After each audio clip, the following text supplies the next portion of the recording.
and no hope. He who enter here.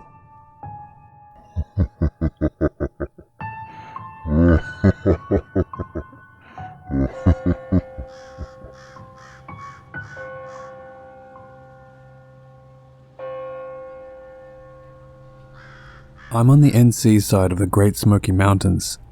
Lived here my entire life. All of us here know what's in these woods and mountains. Since the 30s or 40s, there have been feral wild men living in these mountains. They are fast. They will snatch livestock and snatch children. The FBI knows. It's why they do not get involved. I've heard other stories that there was some attempt to kill these feral wild men, but they still exist. Even today. And I'm not talking about some end-of-days extremist who took to the woods. I mean feral, completely wild men. Their own language, living underground. We do not go into the woods at night. During the day, we make sure to stay on the trails. Sometimes, you will smell it, that putrid smell. At night, you'll hear them hollering, supposed inbreds. The locals around here know what happened to Dennis Martin. He was snatched by one of the feral wild men. It's not uncommon for people to go missing here. They are normally found, but you'd also be surprised on the number of children that simply disappear. The FBI has covered it up for years. It's true. I hear them from time to time. Disturbing sounds. They live all up and down the mountains here, in national parks and forests.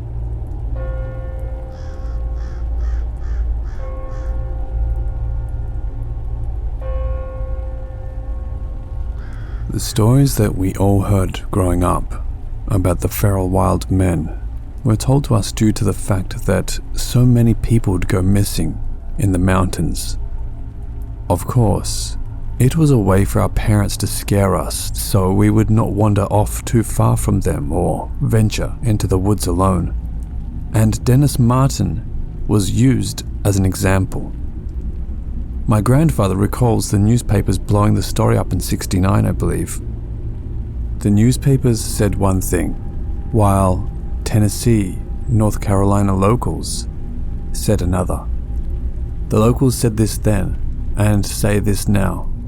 There are feral wild men living in these mountains.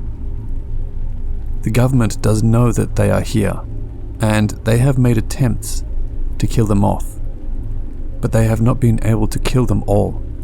Yet, the population now is thought to be minimal. One of these feral wild men abducted Dennis Martin and ate him.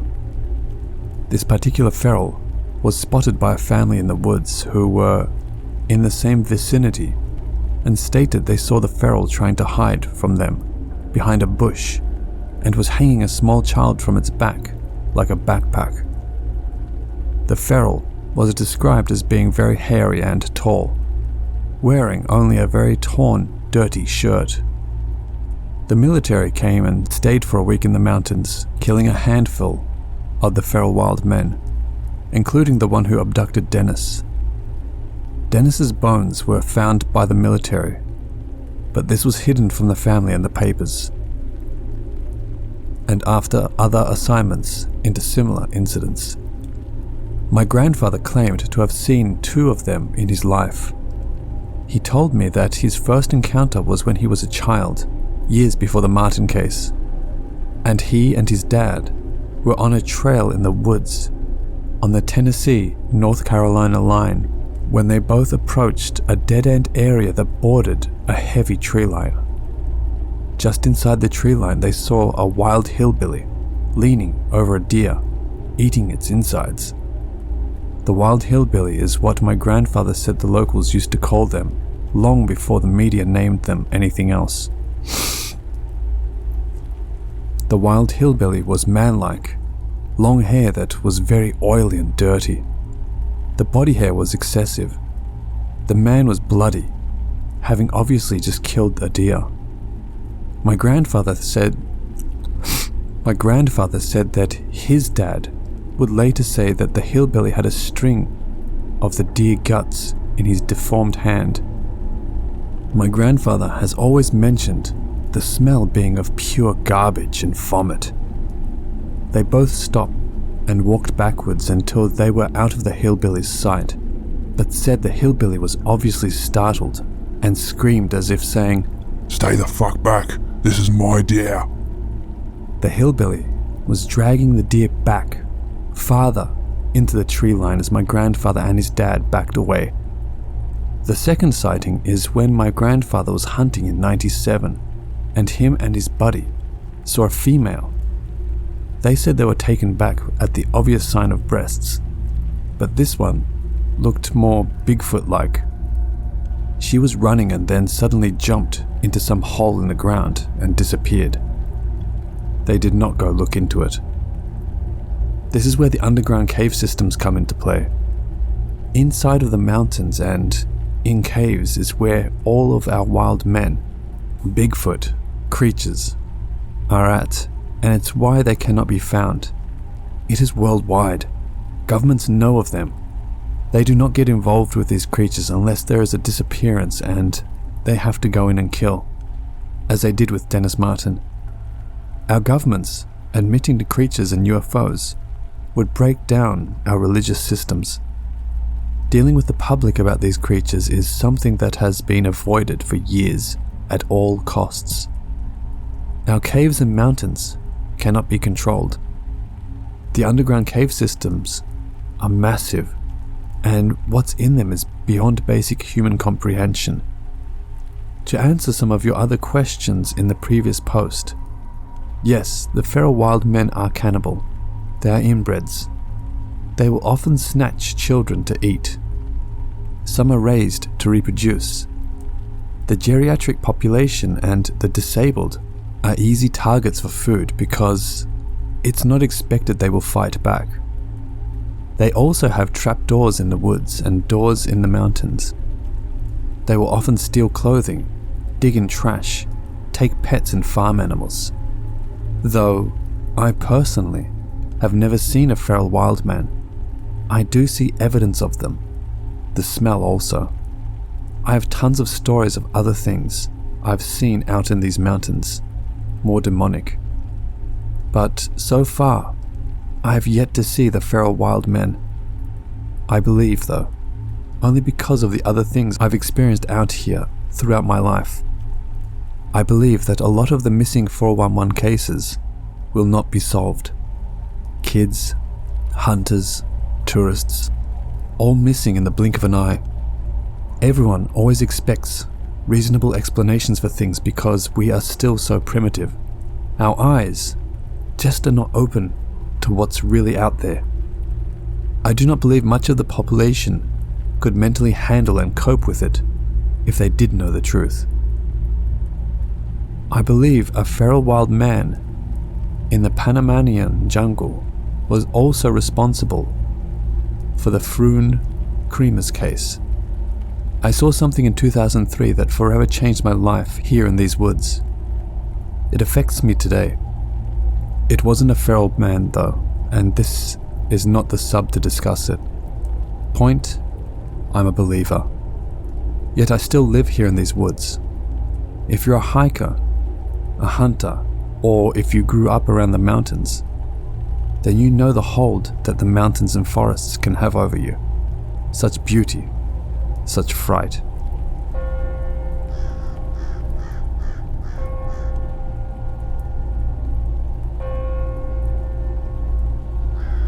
So many reached out asking about the feral wild men, wanting more details and information. Here's everything I know. First known sightings in my area of western North Carolina were back in the 1930s or 1940s. They have human qualities, meaning hands, feet, nose, mouth, etc. Some of the human qualities on the hillbillies are often disproportionate. One eye may be larger than the other eye. One hand may be larger than the other one. The scalp and forehead may be enlarged like a tumor. They stand upright, often with a humpback or slightly bent spine. they can just as comfortably get on all fours to hide or navigate. They're hairy, not furry but hairy, and not groomed. They may be the result of bad military experimentation of the mental health population that escaped. They will avoid interactions 99% of the time out of fear of becoming known and being wiped out. The other 1% sightings are either by accident or due to an abduction of a child or older person. Abductions are typically for meals or sacrifice. Cave systems under the United States and all over the world are the homes of our most terrifying monsters. The hillbillies are primitive but smart, so they have underground bunkers and traps all throughout the mountains. Some disappearances in our national parks and forests were due to people falling into traps that led to their bunkers.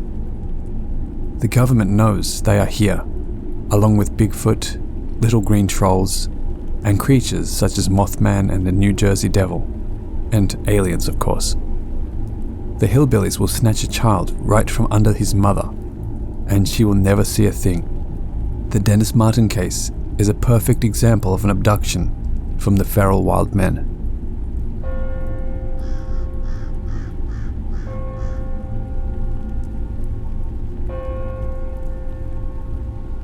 I received a private message from a very nice gentleman over in Tennessee who shared his story with me about his experiences with the hillbillies. He did not want to share it from his profile publicly in a sub, but he did give me permission to share it. I'll refer to him as Mike. Mike lives near Irwin, Tennessee, along with his wife and their dog. Mike and his wife have had 2 encounters with the feral wild men. One encounter as recent as last week. Mike said the first encounter was back in June of 2019, when he and his wife were both in their living room together watching TV around 8 p.m. They both were startled when they saw a deformed man's face appear in the window.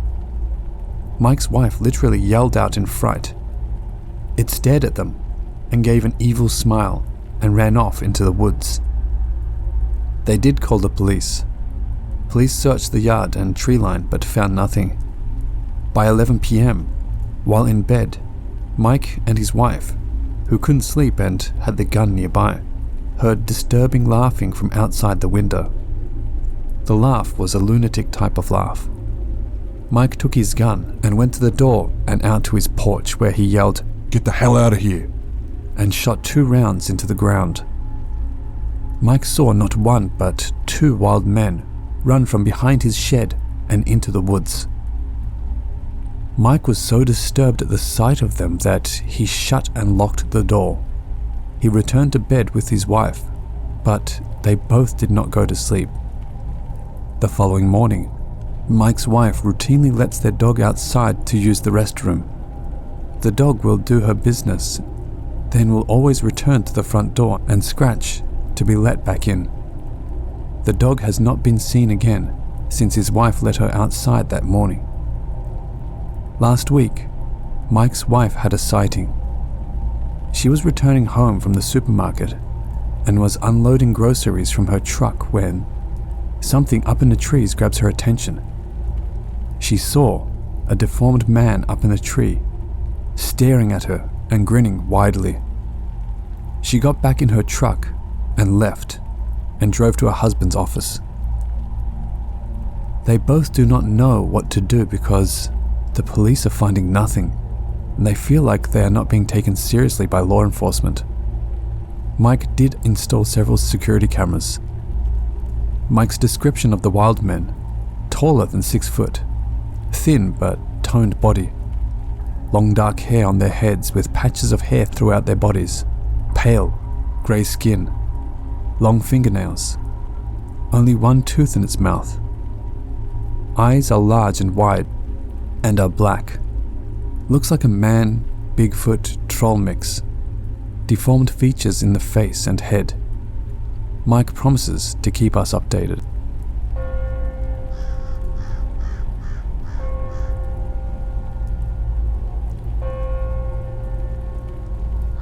This story has kept me up at night a time or two.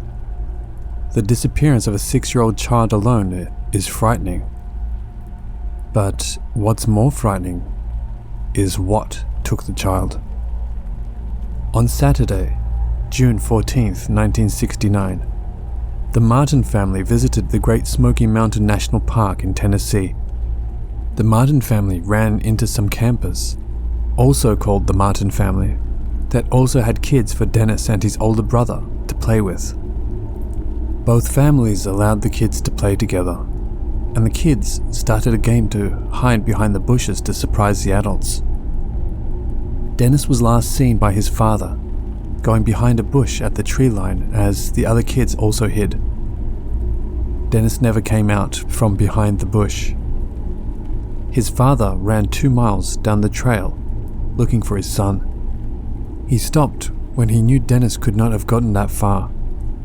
Park rangers were then called. Harold Key, a visitor to the park, reported hearing a loud scream on the afternoon Martin disappeared. Shortly after, he claims to have seen a disheveled man, covered in hair and attempting to remain unseen, fleeing through the woods. Key's family elaborated that the figure had a red object slung over his shoulder, matching the clothing Martin was wearing. Despite the report, FBI investigators ultimately dismissed it, given that the sighting had taken place more than 5 miles from where Martin had vanished, and Key was unclear on the timeline. Key later speculated that the man may have been a moonshiner, explaining his reluctance to be seen. One retired park ranger lamented the failure to properly follow up either the footprints or the sighting of the rough-looking man. He argued that as the location of the sighting was downhill from where Martin disappeared, it was more than reasonable for a relatively fit individual to cover that distance in the time frame, even carrying a child. What was this disheveled man covered in hair? The man had the child slung over his shoulder, trying not to be seen. Why didn't the FBI follow up with this sighting? The story gets creepier. Almost 1,500 people searched for Dennis. The Martin family even reached out to psychics for help. On June 23rd, police dogs were brought in, but it was reported that the dogs refused to track that area, only sitting down and whimpering. On the 26th, a man called in to Carson Brewer of the Knoxville News Sentinel and told him to inform the searchers to look around the trees and treetops, stop looking on the ground. This cryptic phone call is another of the strange details surrounding the case that just does not sit right with many. The official search would end on June 29th. Unofficial efforts would continue into September. The Martin family, refusing to believe their son was dead, put up a $5,000 reward for information leading to the return of their son. In their defense, no body, blood, or anything else that might lead to that conclusion was ever found. One thing that cannot be denied is that the government and the military were heavily involved in the search for Dennis Martin, much more so than any other missing persons case I can recall. A fixed wing plane, multiple helicopters, a dozen jeeps, multiple National Guard units, and special forces were called in.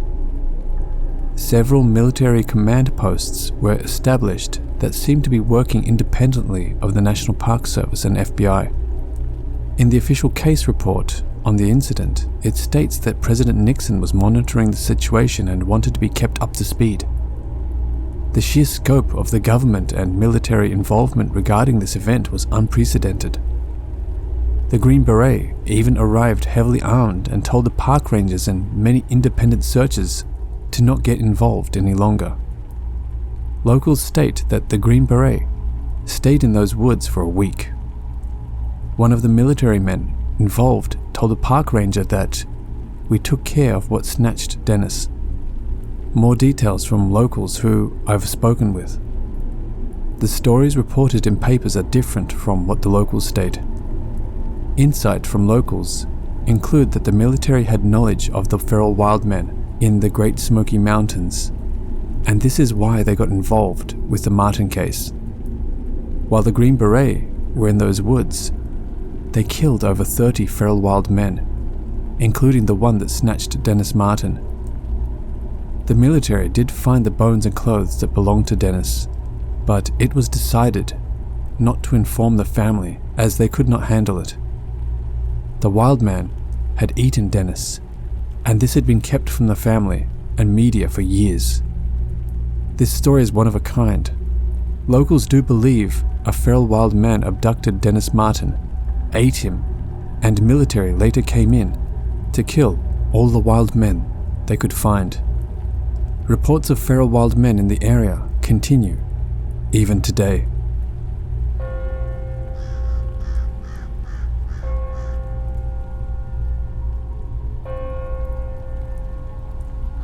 I do not know for sure where they originated. I have been told several things from Western North Carolina locals. Escaped mental patients, government experiments gone wrong, people from the Depression era who decided living in the hills would be better than the life they were living, and so on. Who knows? I've never focused too much on their origins because, well, how could it ever be verified? I refuse to be one of those guys who claim to have all the answers. However, one thing for sure I'm certain of is that the United States government is aware of these Appalachian feral men. I have often wondered myself if these feral wild men are not men at all but creatures. These feral men could be so feral that they may have more of a beast-like origin. I just do not know. Things I am certain of is that they do have a great tunnel system within our hills and mountains. They will kidnap people, and they are completely feral. They will kidnap people, but they go for children or the elderly. They will eat people, then toss their bones wherever. They will do the same to animals, especially deer. Their trapdoor systems are profoundly intelligent to where people are literally falling into them while hiking in the woods. I'd like to add that the feral men are only in wooded areas of the hills and mountains. You will not find them in natural rocky areas, so I do not account for all the disappearances in rock climbing areas to be feral wild men. The population of the feral wild men has decreased throughout the years. In the case of Dennis Martin, after locals and forest rangers failed to locate them, the Green Beret came in and took over, telling local authorities to stop their own search. The Green Berets stayed in those woods for 10 days, I believe. It was stated that they took the time and killed all of the feral wild men that they could find in that area, and the boys' remains were indeed found by the military. We know the government has done some work in depleting their population. It's believed they do have their own way of communicating with one another, and have developed packs. They avoid being spotted by mostly staying underground, but they tend to scope out areas by hiding above in the trees. I've said before to look up and not down when in the woods. People never think to look above them. The trees are great hiding places. You will find few people here and there who have spotted a feral wild man. Getting them to talk about it in detail is like pulling teeth. Stories and sightings of the feral wild men are kept tight within families and locals of the Appalachian, just as my grandfather told my father and then passed on to me. But I'm not someone who can keep my mouth shut.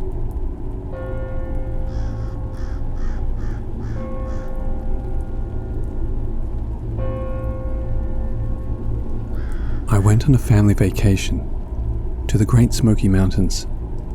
I'm not sure the month, but it was in the spring. We had been there a few days, exploring just everywhere. This is something we had done every year, but this year, it turned out to be very different. It was the day before we were to leave and head back home. My dad decided we would take a walk down the trails and streams. We were at Deep Creek Loop Trail. My dad had taken his fishing pole. Dad, Mum, my brother and myself were walking by a stream. My brother and I kind of walked away from the stream, a little ways off trail into the woods. I'm not sure how far we were from our parents. I do know I couldn't see them anymore. I don't remember if my brother or myself saw it first. From a side view, my first thought was an animal because of movement in the trees, so being very quiet, we stepped to the side by a tree to hide and to be able to watch it. What I thought was an animal was indeed not. It heard us and turned towards us. What I saw was horrifying. It was bent over, devouring a dead animal, possibly a deer. It was tearing its guts out and eating it. It had bloody hands, face and chest. I saw enough to know it wasn't an animal, but dear God, it wasn't a man either. It had bloody flesh hanging from its mouth and hands. It had a large forehead that looked like it had knots. It was very hairy, but not as hairy as a bear or a Bigfoot. And between the blood, the skin looked dirty. It was a deformed man. We were so scared my brother took off running first, then I followed.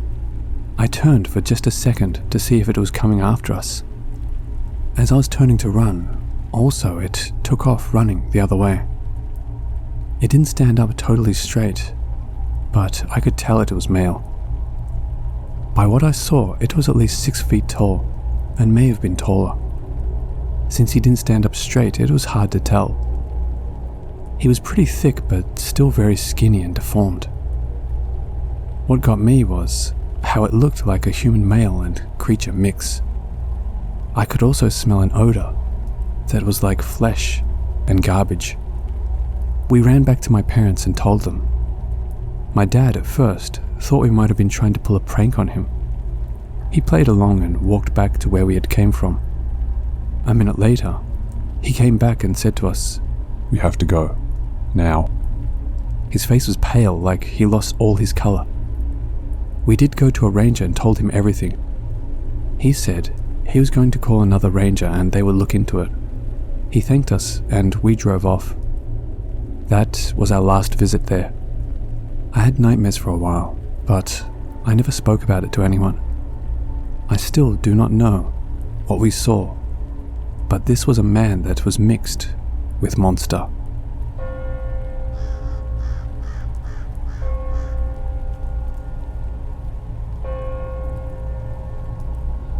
In May 2019, me and my husband Jay were visiting the North Carolina mountains to celebrate his birthday. We had just planned a drive to go sightseeing for a couple of days, but then decided to take a walk down the Pigeon Creek Trail at Mingo Falls. A friend had told us about the waterfalls. We got there early, around 8:45, and there were no cars or people. We parked and started the walk up the long steps. When we arrived at the waterfall, we immediately saw a monster. It was a wild man, and he was naked and had bushy body hair. His face was deformed and lumpy, skinny but tall, and we could see his chest. His ribs were sticking out. The bottom half of the naked body was more hairy than the top half. The arms looked longer than they should have been. Odd-shaped head. My husband described him as being mangled and deformed. I said, "James, what is that up there?" And as soon as I said that, we both started smelling something awful like garbage and vomit. We stared at him a second, and we saw the man's eyes were white and cloudy, like he had cataracts. He seemed evil and startled that we saw him. He was just standing there. The thing was carrying an old blanket in its hand, and it dragged into the water. Like a little child's blanket, because we saw colors on the blanket, but the blanket was wet and dirty. We watched him a second, and then he crouched down at the top of the waterfall and disappeared into it, as if it dropped down into some bunker. We turned around and went back to our car and continued to look around us. We were scared. We know it was not a Bigfoot, and we know it was a man because we saw the man's uncircumcised penis.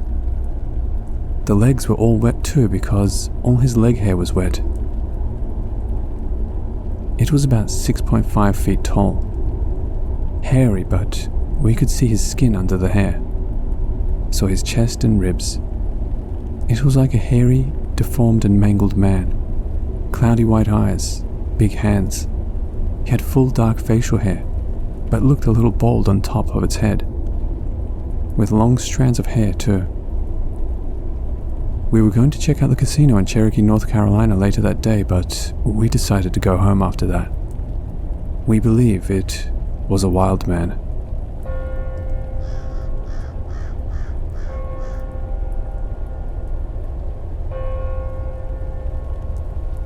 I live in West Virginia and have all my life. I don't come from a rich family and am not rich myself. I live in a small, single-wide trailer with my 2-year-old son outside of the town of Gary. My boyfriend is a truck driver and is only home every so often. I'm kinda used to being alone with my son here at night. My closest neighbor is 3 miles and my trailer is back in the woods. This is a mountain town. I grew up hearing scary stories of monsters, but I never saw anything growing up. I never saw anything until now, and I want to tell you about it. So, this all started last summer. I clean houses for a living and was leaving the last house of the day and had just picked up my son from the babysitters, and we were headed back home. It was 8 p.m. exactly when we turned in the driveway. My driveway is a very long sand driveway, surrounded by trees and the woods on both sides. I hadn't even got to my house when I saw a man jump from one tree on the right side of the driveway to a tree on the left side of the driveway. I mean, like 30 feet in the air. He just jumped like how a monkey swings from trees. He did this in front of the car as I was still driving slow to get to the trailer. It's bumpy sand on the driveway, so I never go more than 10 miles per hour down it. At that moment, I wasn't sure what I saw, but I did know it was a man. I saw its skin and it had some torn cloth on it too. Arms, legs, all of that a man would have. I did not see its face. I hit my brakes. My son is still in the back seat, almost asleep. I didn't question what I saw or try to make sense of it because I know it was some creature. Yes, I was scared. My first thought was my son. I only stopped there in my driveway for a second and then went ahead and sped up to go on and get down the driveway so I could get in the house with my son. I'm passing those trees to my left and I'm looking around to see if it's there. I don't see nothing. I just keep going. It's about dark, but I can still see. I see my trailer around the corner up ahead, and I see movement. Okay, so let me add here that it's not uncommon for some deers or other animals to be around the trailer. That's normal. But there was people up ahead, and one of them was in my trash bag. I don't have trash service way out here, so sometimes I will sit a bag of trash on my porch and haul it myself to the dump. So a man was all in my trash. I get closer and these people hear my car, and my headlights are lighting up the front area of my house. I see like 4 of these things run off into the woods. I saw one of them real good. But it was his face that really got me scared. That thing had dirt or mud all over his face, and there was something wrong with his face because it didn't look right to me. His eyes were way up on his forehead, and it had this humpback. It had some dark pants on, but no shirt, and the chest and back had a lot of brown hair. His nipples were huge and dark, and I could see it through the hair. His feet were bare. This was the one digging my trash bag. He ran off too, but he didn't seem to be in as much of a hurry as the other ones were to get back to the woods. I lost sight of them all and I waited before I went any further because of my son. I didn't have no gun or anything on me, so I was careful. I sat in my car for 20 minutes, running idle before I drove on up to the house. I grabbed my son and we ran inside. And because of no cell signal down my driveway, I called my uncle once I got inside. My uncle said I was seeing shit, but he came on out there an hour later and looked around. I was so scared while me and my son sat here waiting for my uncle. My uncle got here. He's a big guy and had weapons on him. He investigated. He came back to the front door, white as a ghost.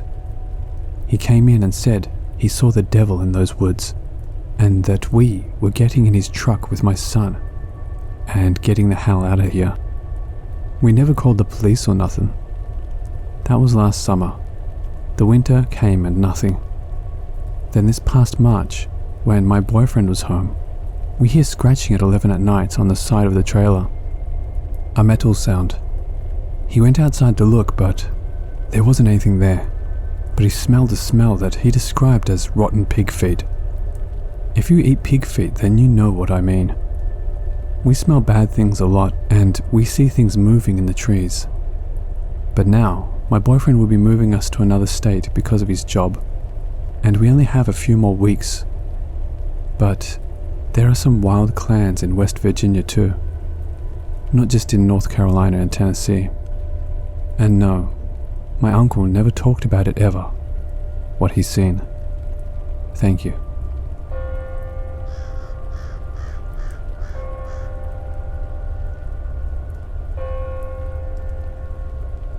Cherokee, North Carolina. My wife and I went to the mountains a few summers ago.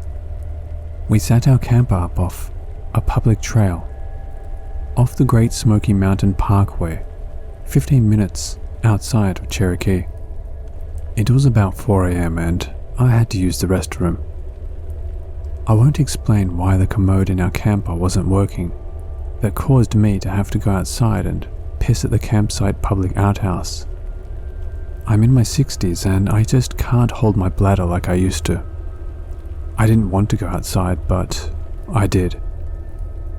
I remember it being real hot outside and humid. Even at 4 in the morning, it was very sticky outside. It was dark, hot, and all I could hear around me were bugs and frogs. I walked the short distance to the little wood building that held a commode. There was a string you pull up above you to turn on the single light bulb.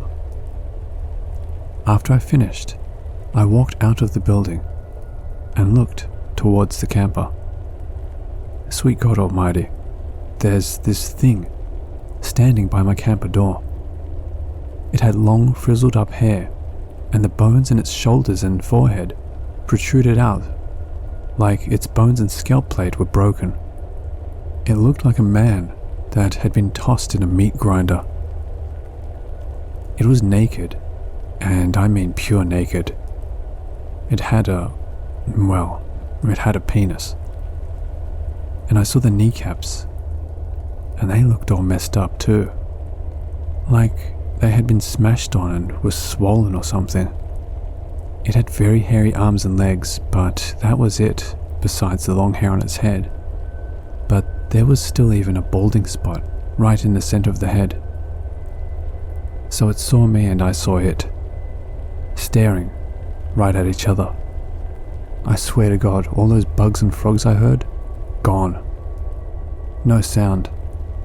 No sound. Quiet as a mouse in those woods. It was so quiet I could hear its breathing. And I don't mean to be sad, but you know when someone is about to pass away and they have this gurgle, fish out of the water breathing? Well, that's how it was breathing. A rasp to it.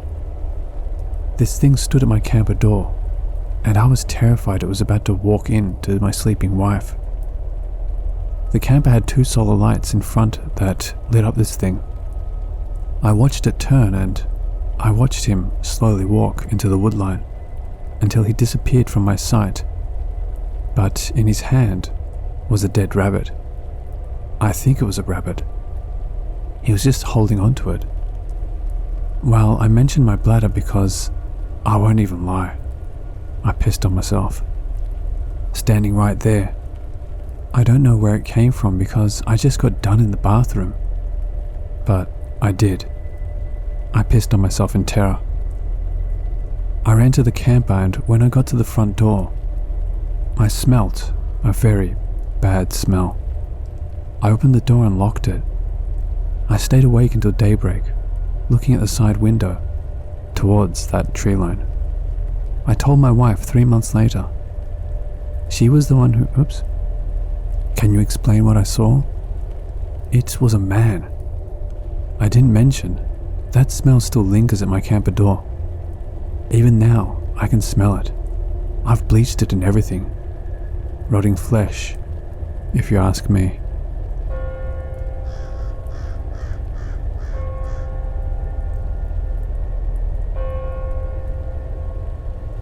I'm in West North Carolina, right outside the Great Smoky Mountains. I'm not sure if I've had any encounters with the wild men. I did hear something scream once, close by in the woods, sometime after midnight, but assumed it was a bobcat. But I've heard rumors and old wives' tales my whole life about them, and I can confirm there was at least one out there. My wife is from a very rural part of the county, right on the Tennessee state line. As we say around here, they're so far out they have to pipe in sunshine. Over an hour to get to town, and that's using the interstate for most of the way. Go the long way and it's more like an hour and 45 minutes. Her family is one of the original families that settled there in the 1830s or shortly after.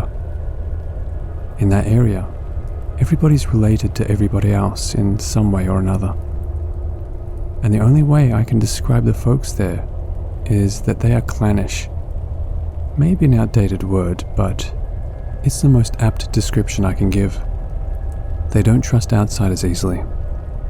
They don't talk much to anyone who wasn't born there or lived there at least 10 years. Like I said, I've heard stories my whole life about the wild men, but one in particular was always distinguished from the others because he had a nickname. The wild man of a certain valley. Everybody knew at least one person who had seen him while out hiking, fishing or camping. And they all said the same thing. He had a long grey beard, nearly to his waist, long grey hair, was dressed in ragged overalls with no shirt, and went barefoot. As soon as he realized you had seen him, he turned and ran, seeming to disappear in just a few yards. So far, the description matches the feral wild men that we discuss here, right? My wife and I had been together probably a year or so when I randomly thought of the stories of that wild man. Since she was born and raised there, and her families go back to the settling of the area, I asked her if she had ever seen him or knew anything about him. She laughed and said, "Of course I've seen him. He's my uncle." Actually, he was her great-uncle, in his 70s at the time. He was always a quiet and private person, and in his early 20s he packed a few things, walked out into the wilds and built a little one-room cabin, built in true pioneer style by hand with only hand tools. He was far from any other people, a couple of hours hike from her house. Seldomly he would come and visit her dad to trade for a few staple foods and get news of the family. Maybe an hour later, he'd be gone again. Her dad was the only person he would visit. My wife said he didn't like or trust anybody else as much as her dad. He died maybe 5 or 6 years ago. There was a big winter storm headed our way. My wife's dad hiked out to see if her uncle wanted to come stay at his house until it was over. Her uncle refused. He said he had everything he needed and he would be just fine. The storm was pretty bad, especially in that area because there's a large lake and they get more snow because of the moisture from it. It took about a week before it melted enough for her dad to check on her uncle. When her dad got there, sadly, the wild man had frozen to death. They buried him right by his house, knowing he would want to be by himself in death as he was in life. He was over 80 when he died. So there's proof for you that wild men can and do exist. Why couldn't the feral wild men we talk about here have started in a similar way?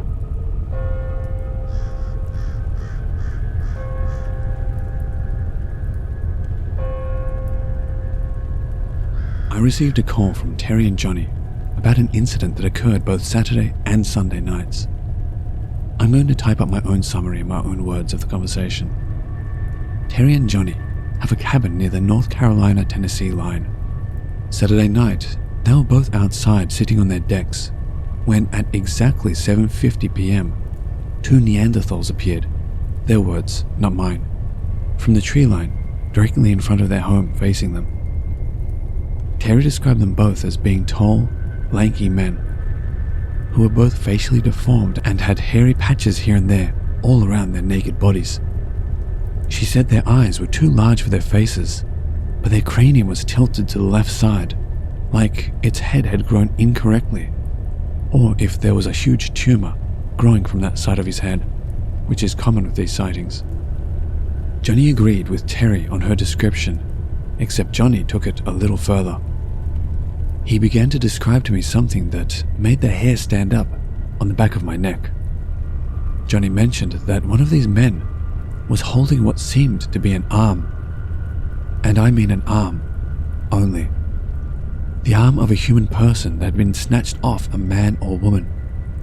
He recognized it as a human arm because of the smaller size compared to the feral's arm, and also because Johnny is certain he saw a dirty cloth bracelet of some kind on the wrist of this arm. The feral lifted up the arm and took a huge bite out of this arm that he was holding. Johnny said the arm looked purple, swollen and decayed, and that the feral was carrying the arm around like it was a snack. Terry and Johnny smelled an awful smell, like dead deer carcass, as they stood up and ran inside. Terry is on the phone with the police while Johnny is getting his gun. Johnny ran back outside to shoot, but both the feral men were gone, but he saw some limbs in the trees still moving. Terry's on the phone with the police and is having a hard time explaining to the 911 operator what they saw.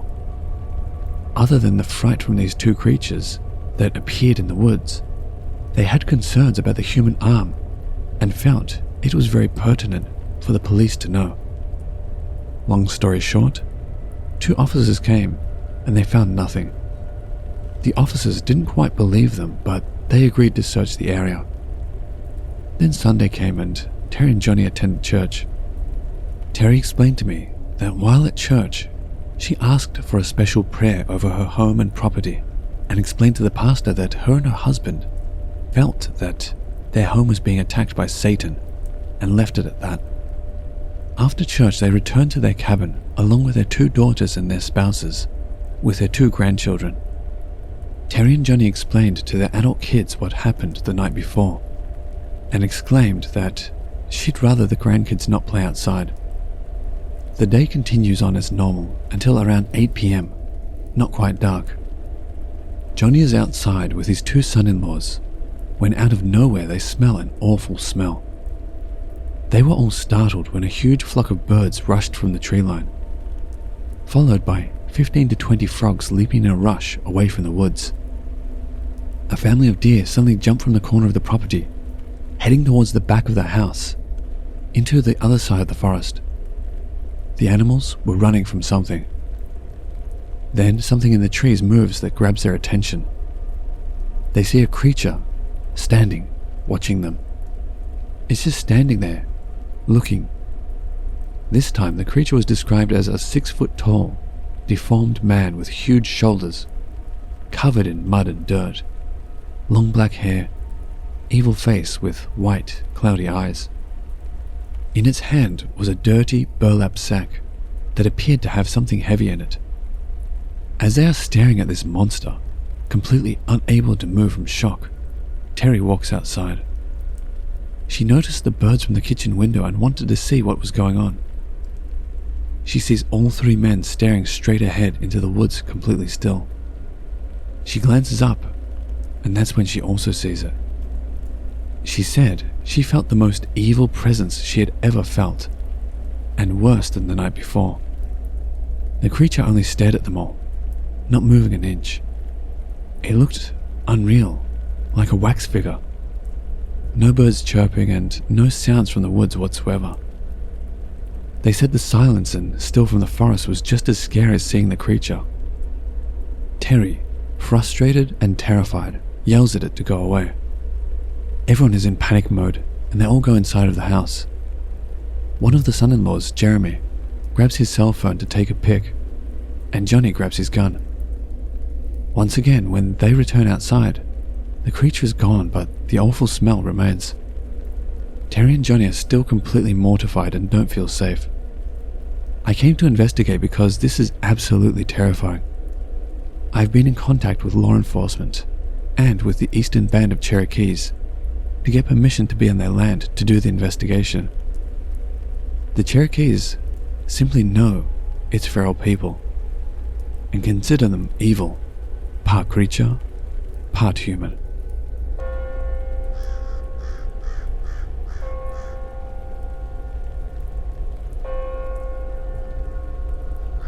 I live in Colorado and like to spend my weekends in the mountains, fly fishing, hiking, camping, etc. I'm in my early 20s, so young I suppose, but I like to think I'm generally comfortable in the mountains, and I've seen quite a bit of what this state has to offer. My older brother is like me, but even more experienced in the mountain wilderness, and yesterday, he and I decided to go fishing at a favorite hole of ours in the Holy Cross Wilderness. This area is fairly well trafficked, especially now as the aspens are all changing, and lots of tourists come to see them. Blue skies, warmish weather, and he and I were just getting in the water when I first felt something was off. It's late morning at this point. Most people like to fish early morning, but this hole is blocked from the sun by a cliff face, and the fish don't usually start biting till closer to noon. Again, this is a favorite hole of ours, because despite the area having lots of hikers and day trippers, this part of the creek we're on takes some know-how and effort to hike to. So we're about half a mile away from where we park, and no one else is around. First thing I notice is very little wildlife ambience or background noise after we set up our rods and get in the water. As I'm wading in, I hear rocks above us on the cliff move, and a couple fall into the water no more than 50 feet from us. That's odd. In my probably 15 to 20 times at this spot, never have I witnessed a cliff fall apart as it appeared to have done. Beside the sound of the creek we're standing in, it's deathly quiet, and the sound of the rocks falling and hitting the water made us both leap. My brother turns around and we both look at the cliff face. There's a ledge above with trees, and I had never given it any thought before. But I realized then and there, I felt like someone not only could be up on that ledge, but my gut tells me there is. My brother, I can tell, seemed to be contemplating things too. He literally turned to me a minute after the rockfall and said, "Okay, that was weird, right?" I tell him yeah, and then I hesitantly told him, "Hey, it's quiet out today." Almost on cue, a rock lands in the water, this time in between us. I'm not kidding, we're near this cliff face, but not near it enough for a rock to just fall off and land between us. No, this rock had to have been propelled. We look up and we saw it, a person holding a rock in their hand, naked as all get out, with long brown hair. And as we're looking at him, it looked like he was grinning, and he throws the rock at us from above. It got close to hitting my brother, and immediately we're yelling, "What the hell?" and quickly wading back to the other side of the creek. My brother slipped, and the person must have thrown another rock at him because I heard a big kerplunk, and my brother is yelling bloody murder. I get on the bank and grabbed a rock in my hand and turned to throw it back at the person on the cliff. They're no longer there. Keeping my eyes on the cliff ledge, I offer my hand to my brother, as he's now soaked, and I pull him up onto the bank. He's pissed, saying he'll get his gun from the car and shoot the man, and saying he could have been killed. Now we're both back on the bank, looking up and expecting rocks to come flying, and sure enough, they do. we can't see who's throwing them. They're golf ball to football-sized rocks being tossed down one at a time. From memory, I counted a total of 7 rocks thrown at us after the initial rock slide. My brother throws a rock over the ledge, but I tell him we should move. We weave through the river willows, looking back over the foliage to keep an eye on the ledge, and then we hear it. A howl/blood-curdling scream from that direction. I don't see that being, but it had to have been it making the noise. We got back to the car and both started recollecting what we both experienced. We both figured it must have been some deranged homeless person or something, but it's not until I told my girlfriend when we got home last night that she told me about the feral people she hears about on TikTok. If anyone listens to this and can maybe help me understand what my brother and I were attacked by, I'd appreciate it. Neither of us were hit by the rocks, although my brother says the one I didn't see land was so close it splashed him and is why he fell in the water. I should note we drove to the National Park Ranger office and filed a report under my brother's name. He was told he'd be given a call today or early next week with any follow-up or questions they may need answered. Craziest shit I've ever experienced while out in the mountains. We're both already saying we may never go back to that hole again, and I already told a couple of buddies of mine that know the spot about what happened there.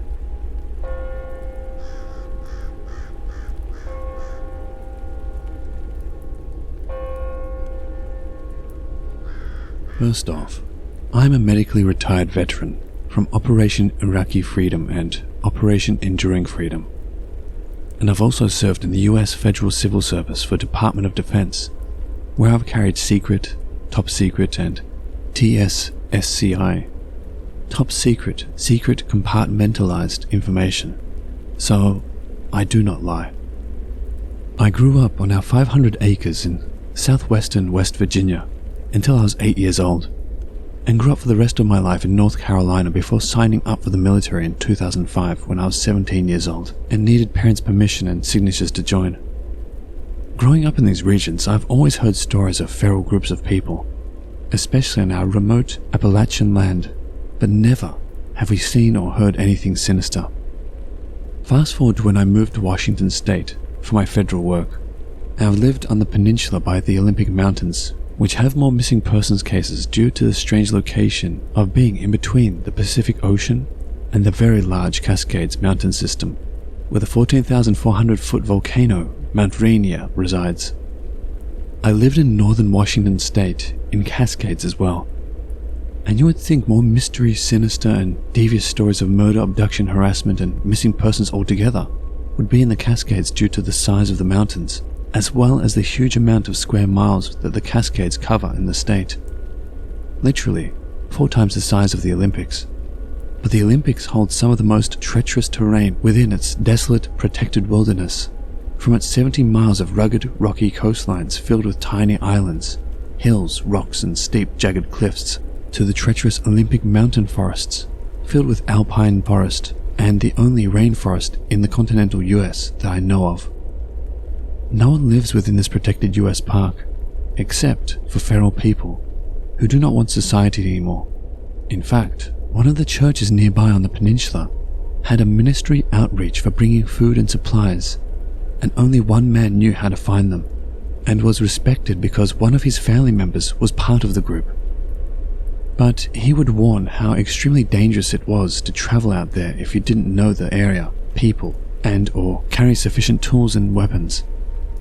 The Olympics literally have twice as many missing people as the Cascades, and even though they are smaller and cover a smaller amount of distance, they make up for it by having really unpredictable and unforgiving terrain and weather.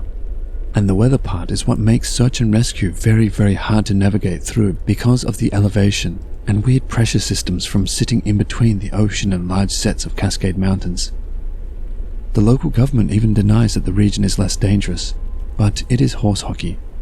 Many have gone missing, to never find a trace again, and many locals have spoken up about the murderers and feral people who live within the area, especially with quite a few people writing police reports of violence, threats, and even some poor woman who escaped and it is all hush-hush with local law enforcement and government security, intelligence and law enforcement agencies.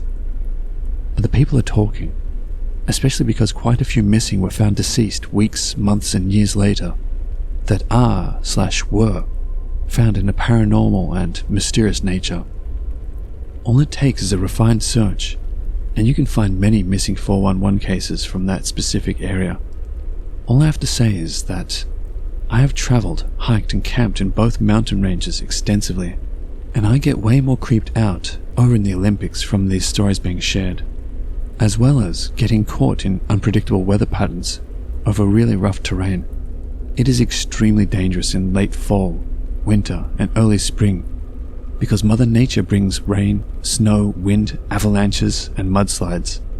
But yes, I tell you today that there is a 100% likelihood that there are feral/wild groups of humans surviving out there, and I have never felt compelled by God to assist them. Probably because my PTSD is bad, and I would cause more damage than good, so I only donated to them instead. Just be very careful, aware, and bring multiple items to protect yourself with, cause I promise, there are wild people who intend to do harm in both, as well as the entities that we know very little about. Too many screams and whoops heard and recorded, too many pictures, tracks, castings, too many eyewitness accounts, as well as tales from Native American tribal stories and legends for all of this to be made up. I can tell you, I've been watched more times than I care to admit, but I am a formidable opponent with weapons, and I'm very aware of my surroundings when venturing into backcountry, where I always travel in numbers. I wanted to share this so people become more aware of traversing backcountry safely. Knowledge is power, so arm yourself with knowledge, first and foremost. Pray for safety over yourself and your travel companions, and arm yourselves with weapons and survival equipment.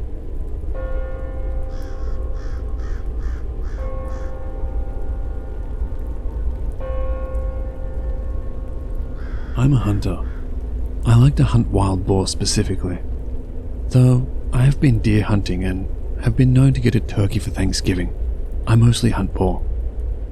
For those of you that don't know, boar are a big problem in the United States. A sow can have 2 litters a year, and it's not uncommon for a litter to consist of 10 or more pigs. Given that pigs eat anything and everything, it's not hard to see why the Department of Fish and Wildlife makes it legal to hunt them with almost no restrictions. In my state, it's illegal to hunt most large mammals with night or thermal vision scopes, with the exception of boar and coyote. I've been saving for a year, mostly fun money. It's hard to explain to your wife that a scope that costs literally twice as much as the rifle I was mounting it on was worth it. But I did it. I took it to a range and sighted it in. There was an area that was prepped with boar activity that I knew would be perfect for a night hunt. It was easily accessible with my truck, with easy to find spots that I could set up in that overlooked large, easy to navigate clearing. The night started uneventful, mostly me tinkering with my new toy, cycling through the settings. I was a little impatient. I'd spotted multiple deer, but they were out of season, and like I mentioned earlier, my current setup wasn't legal for deer. I moved to another spot I'd seen days earlier that probably wasn't much better than my first, but it gave me something to do, and a new angle to look around with my new scope. After an hour or so of glassing the area, it dawned on me. This spot doesn't have much animal activity at all. No rabbits or owls. The deers that I'd seen were hundreds of yards from where I was. Why was this packet of land so dead at night but lively in the day? I'd set up around 10 PM and it was about 2 AM when I started to think about packing up, maybe setting up a target before I left, and taking some practice shots. I heard a crunch come from the direction I came from before. I panned my scope over and saw the silhouette of a small bear pushing through the bushes. It's important to note that my scope isn't exactly night vision. It's a thermal scope, kinda like a black and white version of what you see in the Predator movies. I adjusted my range and zoomed in a little. I remember jolting a little when I saw that it wasn't really a bear. It was a man. Because he was so low and hunched over, I thought I was looking at a young bear. Is that a game warden? It couldn't be. I would have seen the headlights coming from the road from where I was perched. And where would he have walked from? It was 30 miles away from anything and on public lands. I was about to call out when I adjusted my sights and noticed he was naked. No shoes, pants or anything. I remember being disturbed by his movements, like a squirrel or something. Twitchy and grabbing at the foliage, sniffing around and palming the tree. Was that my tree? The one I'd been leaning against earlier? The thought terrified me. Could he smell me? Then he did something I still have nightmares about today. He squatted and placed his hands in the dirt between his feet and stared straight up like a dog mid-howl. And I heard it. A voice coming from that direction. A very compelling female voice. "Help! I'm lost!" There was a long pause, but neither of us moved a muscle. The center of my sights was trained at the dirt in front of his feet. I couldn't bring myself to aim directly at another person. It went against everything I'd been taught about firearms. Were they lost? Was this some guy that had gone crazy out here? Why was his voice so feminine? "Help, please! I can't walk!" The voice called out. That's when I called bullshit. Not only could he walk, when I first saw him, he was traversing the land with ease for a naked person. So good, I mistook him for a bear. That's a trap. This guy is trying to lure me to him with a damsel in distress routine. Luckily, the lack of activity before had caused me to pack up most of my gear. I think I may have left behind a hat and a sitting pad, but I didn't give a shit in that moment. I took my eyes off him for a moment to get my pack on. I buckled my chest strap and scrambled for my rifle. To my horror, he was in the same position, but his face was staring in my direction, and I swear, I saw him smile. How the hell had he heard me get up and put my gear on? He must have been 150 yards away. "Fuck off!" I screamed in that direction. He stood upright, and then it hit me how tall and skinny he was.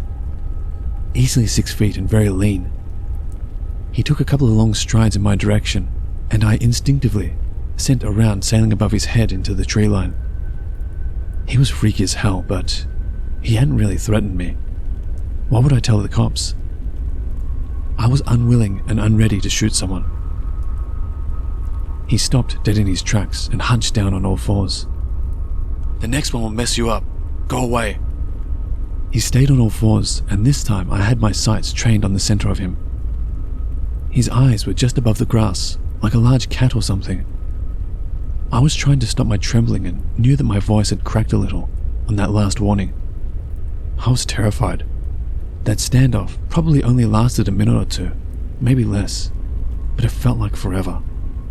In an instant, he bolted left towards the tree line, opposite the road. So much for not being able to walk. I could barely keep him in my scope, he was moving so fast. He disappeared into the brush, and I sent another bullet sailing high in his direction.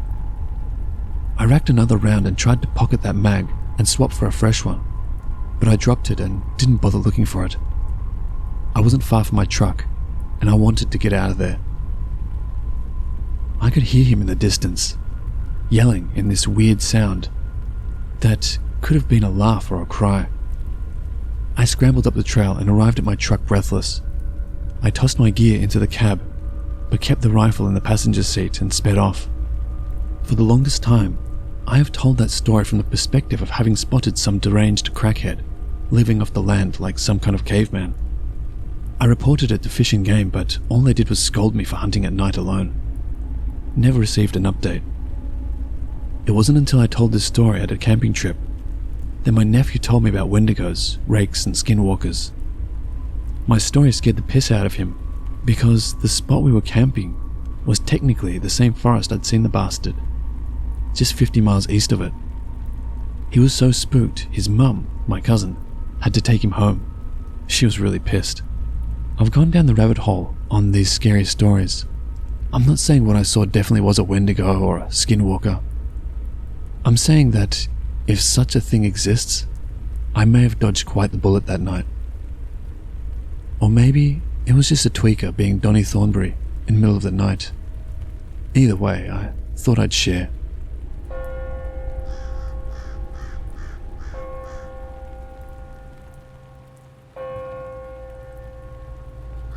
I was hiking in the Olympic National Forest a few years ago, by myself and my 2 dogs. We were 4 days in, around 20 miles at least as the crow flies from even a known mountain road. I was camping at around 7,000 feet that night, or right where the tree line started thinning out. So when we got to the campsite, a big open meadow on top of a secondary mountain, it was about an hour from sunset. My big dog usually runs around within proximity of the camp as I put the tent up and make dinner, etc. But I noticed this time was a little different. He kept staring up this steep tree-filled mountainside, tail straight up and barking. Not the bark when he sees marmots, not the excited high-pitched barks, but unsure, concerned barks. Now the day before I had found a note left under a rock at the last landmark, saying that there was a problem bear in the area that was harassing a party of campers a few days ago, and I myself had seen big cat tracks the day before, so I was rightfully concerned that this may be more than just ground squirrels. I decided to go climb some of the boulders at the foot of the hill, while I took my time looking up the hillside for movement, before I went to go hang my bear bag up there. They were the only trees around to hang the bag.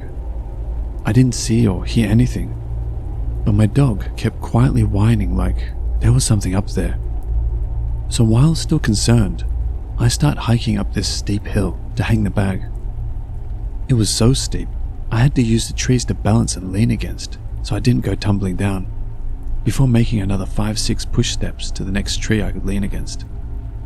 Anyway, I'm slowly making it up this hill/ridge, hopping from tree to tree to keep my balance.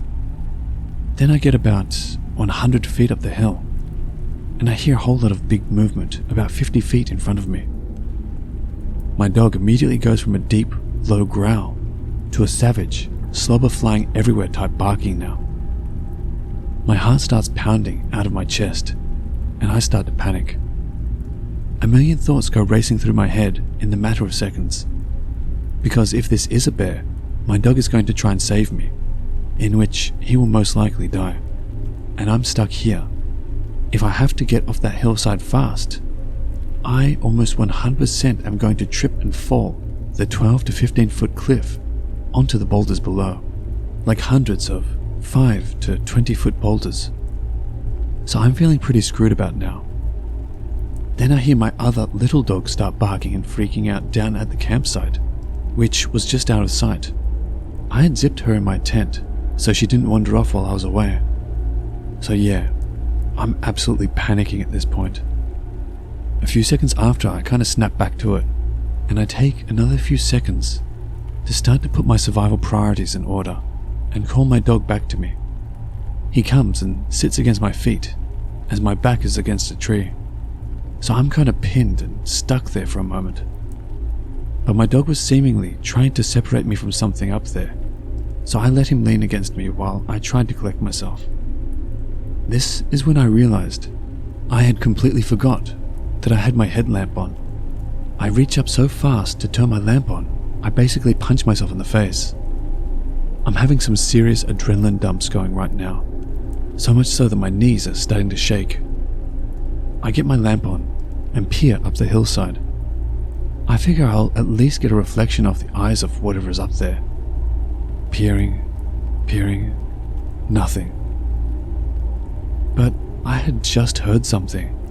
We both did, and whatever it was, it didn't get far away, or sound like it had made it too far. I knew something was there, so I'm kind of just steadfast at this point. I need to know what is up there, because I have to sleep here tonight.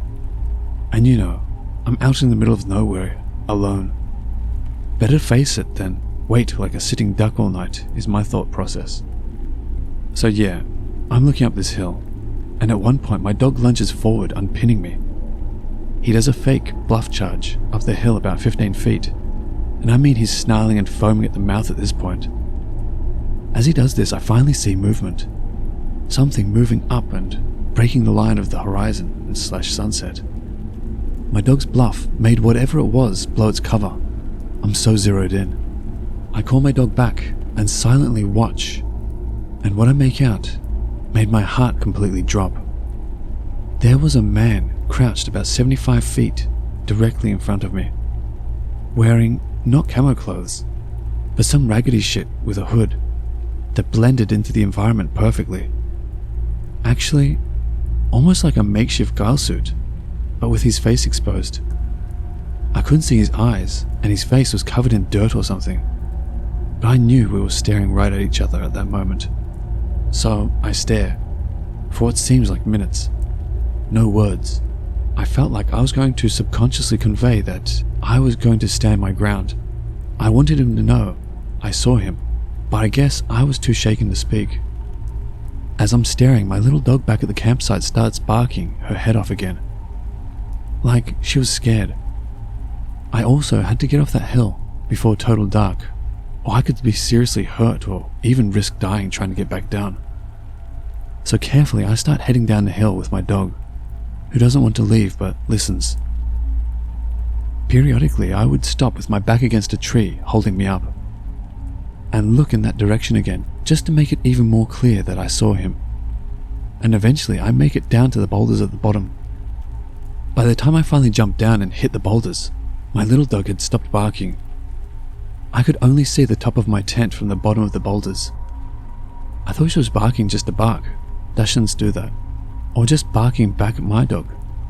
But when I got there, my little dog had somehow got out of the tent and was walking around the camp growling, with her tail sticking straight out. Still trying to hold it together, I thought, okay, maybe she just got her nose between the zippers and worked her way out. But I was positive I had zipped it, so that the zipper tab, an opening, was at the very top of the tent door, out of reach. So in a mixture of being terrified, pissed off, and the feeling of needing to do something, I reached into my day bag and pulled out my gun.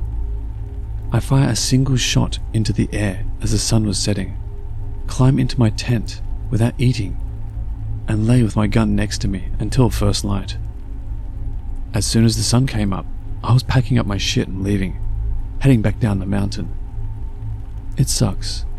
It was all downhill back, but I still couldn't cover the ground to get back to my car in one day. It was dark by the time I made it to the last camp, about 4 miles from my vehicle. But thankfully, there were other people there. We sat around the fire they made, and I felt pretty relieved and safe. They start to tell me that they are planning to head that way, where I was the night before in the morning. So I tell them both the story in detail. Needless to say, we were both walking back to our cars in the morning. Screw all that. The thing that still creeps me out to this day, though, is when I got home and started reading reviews of the same hike I was on.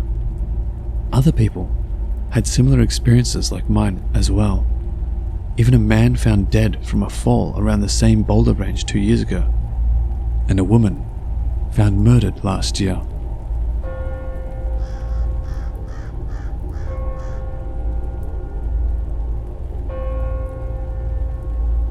I'm a decent-sized guy at 6'1", but a bit overweight. I'm around 270 to 280 pounds. My BMI is 22%. I'm just big. When I was growing up, I lived in Wyoming, in the Wind River mountain range. My dad was a very old-fashioned guy and raised me to hunt, fish, and camp. I didn't have a lot of friends, so I would camp alone a lot. I used to like going to the other side of Burnt Lake. Not a lot of people go there. The water is foul, and so it's very rarely visited. When I would cross the lake to the north side, I'd find stone walls of stacked stones, 4 or 5 feet tall randomly.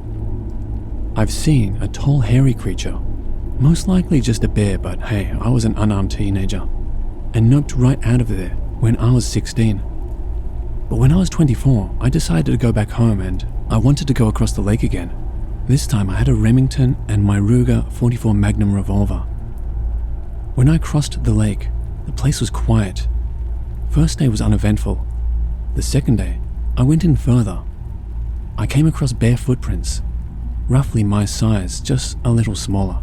I'm a size 12. I started to feel uncomfortable, like I was getting stared at. So I start heading back, hearing chirps, whistles, and knocking. I'm not seeing anything. I'm packing my shit, and there's more noises getting closer. And I'm still looking, not seeing anything. I'm searching all over the ground level. I finally have everything, and these noises are all around me. I get to the beach, load the canoe, and get out on the water. I look back and there's something in the trees.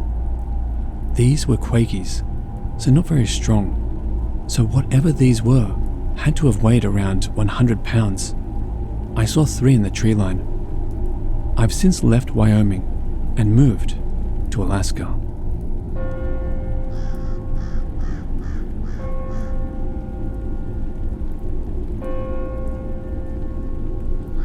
I can personally vouch for the existence of these people. I've been attacked by them before. They have stolen my gear, etc. I'm half native and I've spent much of my life in the wild. They are far more numerous than most would like to know. Some are not much more than animals in behavior, but others are escaped criminals, cannibals, and mountain witches. These are the ones to be wary of. They are all strong, fast, and stealthy. Our tribe have ways of safeguarding ourselves against them, but we keep our eyes open and our weapons close when in the woods. On the one occasion I mentioned, I had walked out into the Franklin Forest area in southeast Tennessee. I planned to spend a fortnight or so tracking game. It was about mid-bow season, so I didn't have a rifle with me, but I did have my bow, knife, tomahawk, and my camp gear. I hiked into the mountains about 3 days without much bother. Thought it was strange that I wasn't seeing much at all as far as game goes. It had been raining for 2 days though, sleet mainly, so I thought maybe they weren't moving much. But I wonder if maybe it was because they knew something I didn't. Either way, on that second night, I had found an overhanging rock jutting out of the mountainside to make camp. I dropped off my extra gear, went to gather some dry kindling to build a fire and get myself dry. When I got back to camp though, I noticed that my rucksack wasn't sitting quite the same as I thought I had left it. Again, like the lack of game, I just blew it off and rationalized it. That was until I started to go through my bag. The food I had brought with me was gone, as well as a pair of socks and some other items. Understand at this point, I have a hunch of what I was dealing with. Normally I would have beat feet, but it was already getting dark and you can't navigate these steep mountains in the dark like that without possibly getting hurt. Besides, I figured they had what they wanted, and I could just hike out in the morning. So, rather begrudgingly, I settled in and tried to rest up for the long hike back. At about 3 a.m. though, I was startled awake by a noise at what seemed to be my 1 o'clock. I set up to listen, but the ground being wet and my fire being low, it didn't do me much good. A little spooked, I decided I had better stoke the fire and get my bearings. I grabbed my flashlight and clicked it on.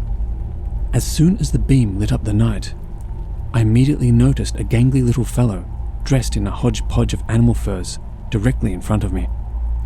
Though as soon as we locked eyes, he bolted, faster than one would have thought a man could run in the dark. Knowing what had happened earlier, I slept with my tomahawk in my hand, so I was already prepared just in case. Luckily this time, it was just one of them.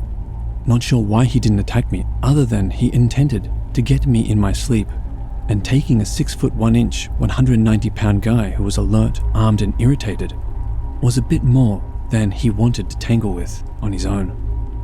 Needless to say though, at this point I did pack up and start my hike out before he brought reinforcements. I walked 2 days without stopping for more than 20 minutes or so to rest, looking over my shoulder the whole time. They don't like letting people who see them get away. Like I said before, many of them are less feral and more so criminals and cultists, trying to stay hidden. More people need to know what is out here. Maybe less people will come up missing if they hear. Never go out unprepared. Out there, nobody is going to hear you scream.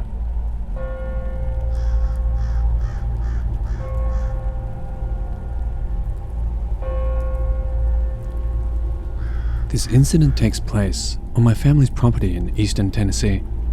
They were having a get-together for dinner, as we still often do today. 4 boys, ages 8 to 11, and a girl a little older, were playing in the old tobacco barn, which was in clear sight of the house, aka front porch. It was mid-afternoon and everyone was still sitting around and just enjoying the company. My mother, my aunt and grandmother were in the house cleaning the kitchen. They hear a commotion outside and rush to the front porch where 20 plus family members were standing around. As they are struggling to figure out what is going on, one noticed a tall, hairy man walking through the cattle field adjacent to the barn. The 4 kids are screaming and running down the hill from the barn towards the house. They all make it there safely as everyone turns to just watch this man or creature walk out of sight. The kids said they were in a loft which is about 7 feet off the ground when one of the boys seen a hairy hand gripping through the barn slats from the backside of the barn. He then looks over and sees another one and screams. They all panicked and got out of the barn.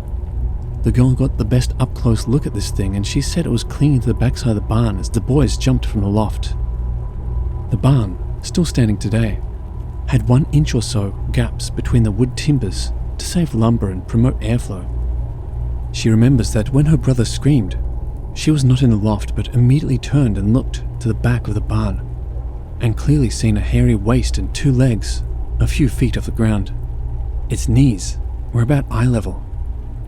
None of the boys or her got a good look at its face, but one boy, my uncle, says it had reddish eyes, as he had seen the eye peeping through the cracks before anything else.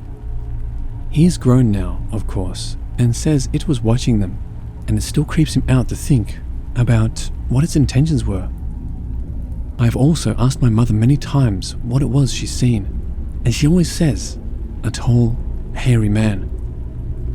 Well, of course, I heard this story many times in my life. It was about 5 or 6 years ago I stumbled across the Dennis Martin case on the internet, and how that park isn't incredibly far from my grandparents' property, just 30 miles or so. My family, being religious and somewhat superstitious, claimed the happenings of that day being an omen of bad things to come, because 2 days after they all seen the creature, my mother's cousin had a baby who was stillborn. I begin to put 2 and 2 together and relate the Martins case and looked up the date of her baby's death, June 14th, 1969. I was awed. I'm not claiming this sighting is connected to the Dennis Martin case, but my family seen this thing just 3 days prior to Dennis going missing. The barn crawler, as I like to call it, was stalking and watching kids. I have no idea what the thing my family seen was trying to do, if anything. My family never heard of Sasquatch or Bigfoot, or even Dennis Martin. There was no internet and barely any news on the radio or television back in those days.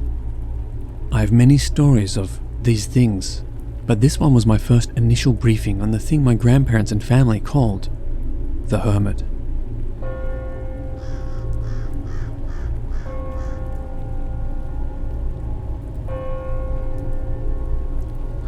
My face-to-face account happened around October, late 2009. It was getting cold and the wind was gusting that night. I had a dog that I basically inherited from an uncle who passed on. He was a bulldog, hound dog mix. The dog had been a bear dog. It's a common breed for the job.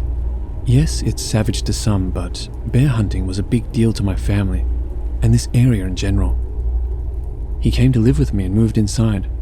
We spoiled him and retired him to a pet. I would walk him on a leash at night, just so he wouldn't run off.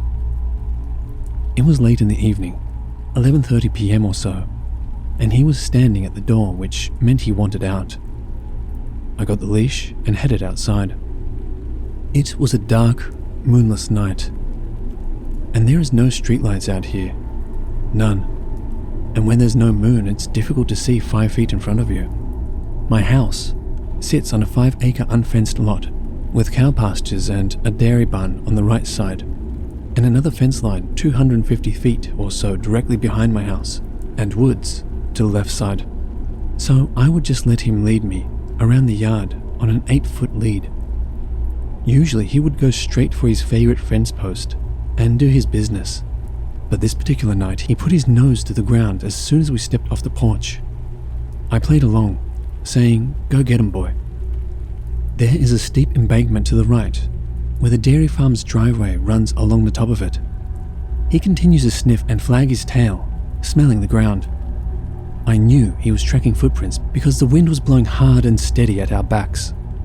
I continued to encourage him just for fun and let him do what he loved doing. I just figured he was tracking a raccoon or possum, because seeing a bear in this direct area is rare. We had made it to about 30 feet from the fence in back of my property, and he had his lead tight, still pulling right at the foot of the bank. If he wasn't a white dog, it would have been hard to have seen him, but all at once, he yelped out, and it was like that 120-pound dog hit a brick wall and turned to flip back towards me. He ran behind me, and in my shock, I yell, "Get to the house." I stood there, looking at a big, dark mass. It stood up somewhere around 8 feet in front of me, on what appeared to be 2 human legs. It was at least as tall as me, maybe taller, and I'm 6'3". It made a noise I can only describe as a human growling and a little throat chattering. This thing turned and walked up that steep embankment effortlessly. As I just stood there with a dog leash in my hand, my hound was nowhere to be seen. I did have a pistol on my side, but it happened so quick that I never even reached for it. This thing could have ripped me apart if it wanted to. That I am positive. I continued to stand there, not fully realizing what had just happened. Maybe it scared the senses out of me, I don't know. I tried to convince myself it was a bear, but this thing was no bear.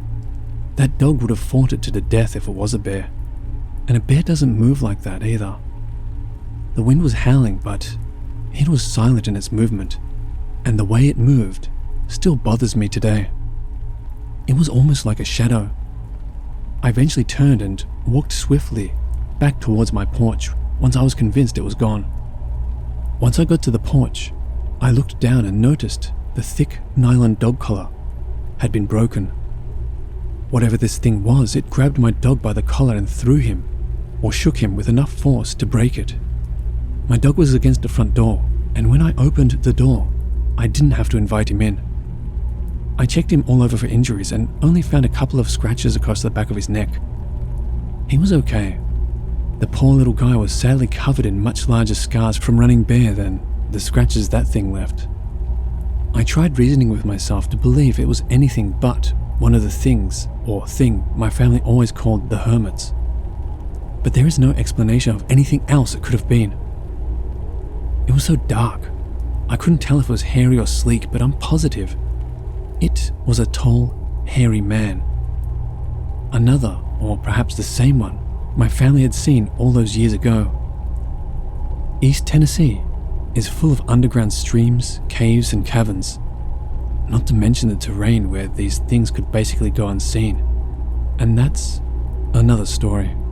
I do believe these things to be a feral human, or at least human hybrid.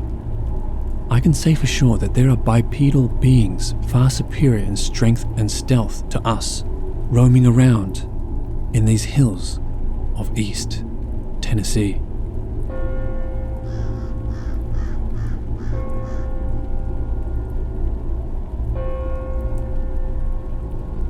I've had many scares in the woods around my house, and this area in general. I was maybe 15.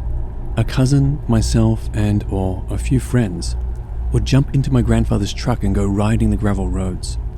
We did this often on Saturday nights. These roads were very secluded. There was a particular bridge we'd go fish off of. The bridge was away from everything, miles either way to a home or another road.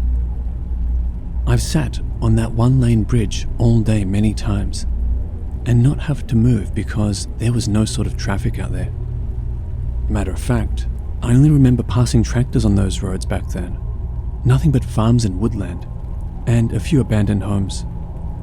One night, 4 of us decided to go for a ride back in those hollows and stop on the bridge to do some night fishing. We got to the bridge. Nothing was out of the ordinary on this late summer, early autumn night. We were being loud, I guess. Just laughing, pushing, and shoving, like boys do. When out of nowhere, my goofy old friend, who was the youngest of our group, was like, "Shh, I heard someone talking." I specifically remember saying it was the fish we'd caught begging us not to eat them. We went on a while longer, and he got spooked even more when he said he'd heard it again. He was like, "Let's get out of here. It sounds like strange people." We still heard nothing. We laughed, ignored him, and kept on fishing and swatting mosquitoes. He got all his gear put into the truck and just went and sat in the cab behind the wheel. He was going on and on, basically begging to leave, even threatened to leave us all standing there. The 3 of us still fishing were basically leaning against the side of the truck with lines dropped over the side of the bridge. We had caught several fish and weren't ready to leave, but he kept insisting we have to go. My cousin told him it was his imagination and to just go sleep. He stopped for a while, but stayed in the cab. There was no light except for a very dim lantern we'd taken from home. The light of it was just enough to see to bait our hooks. Everything outside that light was just dark and woodsy. Nothing but thick overgrowth on both sides of the road on either side of the bridge. Things got quiet as we wound down, and our other friend told the one behind the wheel to scoot over. He was getting in. Only my cousin and me were left fishing. Barely any words were spoken for the next little while. And then we all heard a splash which heightened my senses and everyone else's too, I suppose. Already, admittedly now, spooked by the splash. When the first friend said, "Oh shit, someone walked by this window," he was terrified, and the second friend starting the truck says, right after, "He's not lying, get in." My cousin and myself both jumped into the truck bed as he was putting it into gear. He hadn't even turned on the headlights, but was holding the brake as we sat with our backs to the cab. I looked to the back of the truck as he released the brake and saw a disfigured face and a hand reaching for the truck as he hit the lights and spun off.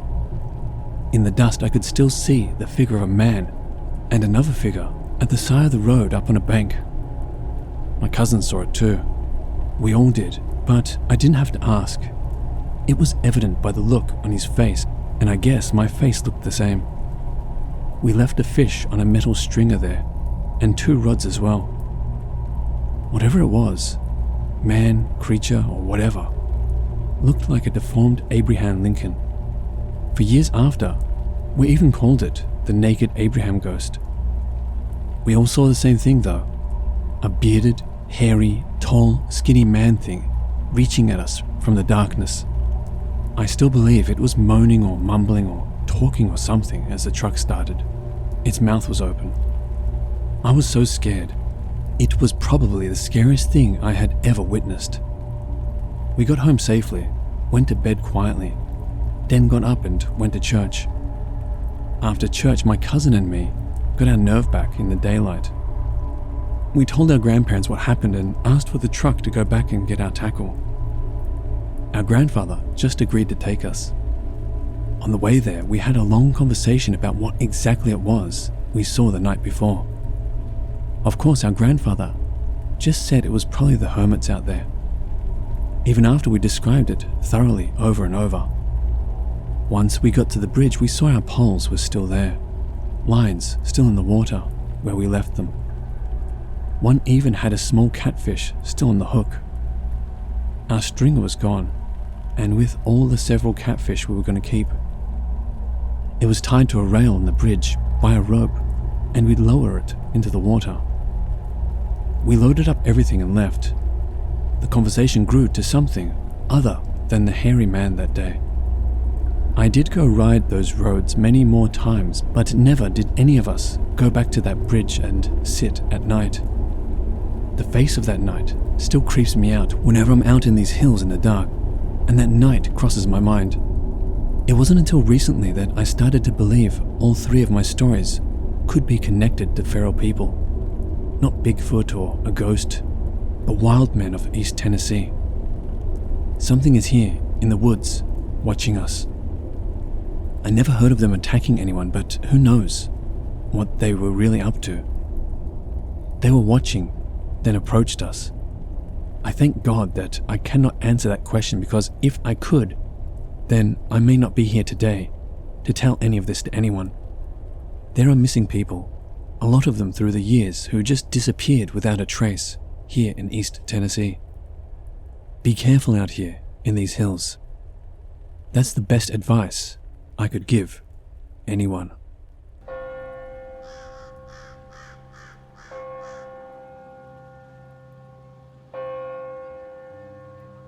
Hello watchers and listeners, thank you so much for watching. As always, a big thank you to all of the Reddit users who kindly allowed me to use their stories. If you want to help support this channel, you will find links to both my Patreon and my Teespring store in the description below, so feel free to have a look. And the biggest thank you to all of you who continue to support me.